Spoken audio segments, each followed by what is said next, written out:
étrangers livrent toujours plus de secrets, en particulier ceux qui vivent dans les zones protégées où ils sont à l'abri de toute intervention humaine. Je ne cesserai jamais d'apprendre à leur contact. Pourtant, jamais je n'aurais rêvé découvrir autant de choses sous les couverts forestiers. Suivez-moi. Partageons ensemble le bonheur que les arbres peuvent nous donner.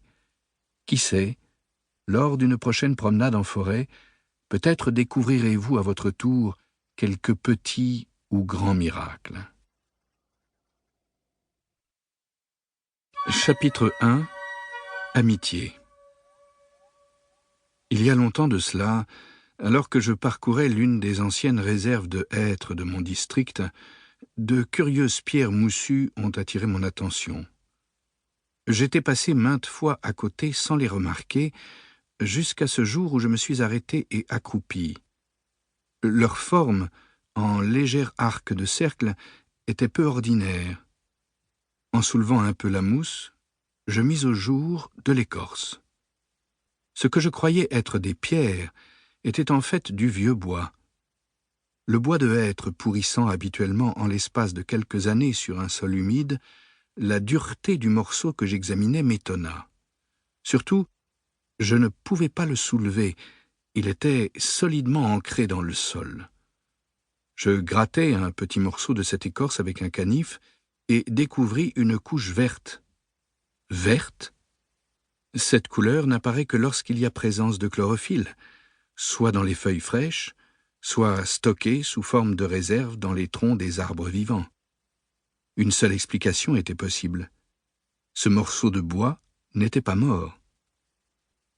À y regarder de plus près, les autres pierres n'étaient pas disposées au hasard, mais formaient un cercle de 1,50 m de diamètre. Je me trouvais en présence des très anciens vestiges d'une immense souche d'arbres. Il ne subsistait que quelques fragments de ce qui avait jadis été l'écorce, tandis que l'intérieur s'était depuis longtemps décomposé et transformé en humus. Deux indices qui permettaient de conclure que l'arbre avait dû être coupé entre 400 et 500 ans auparavant. Mais comment était-il possible que des vestiges survivent aussi longtemps? Les cellules se nourrissent de sucre, elles doivent respirer, se développer, ne serait-ce qu'un minimum.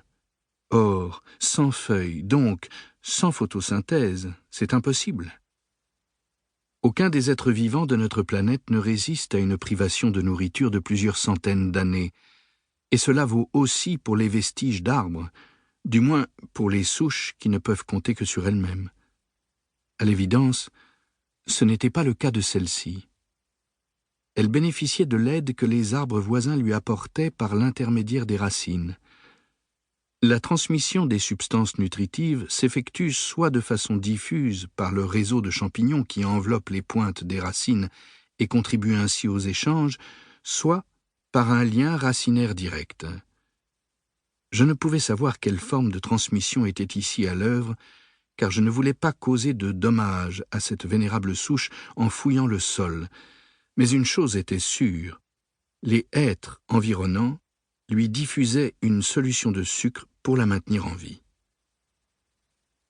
On peut observer cette association des arbres par leurs racines au bord des chemins, là où la pluie a lessivé la terre des talus et mis au jour les systèmes racinaires.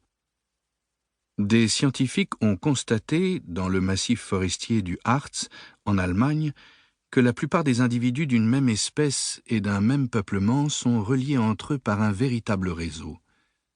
L'échange de substances nutritives et l'intervention des arbres voisins en cas de besoin seraient la norme. Il apparaît ainsi que les forêts sont des super-organismes, des organisations structurées, comme le sont par exemple les fourmilières.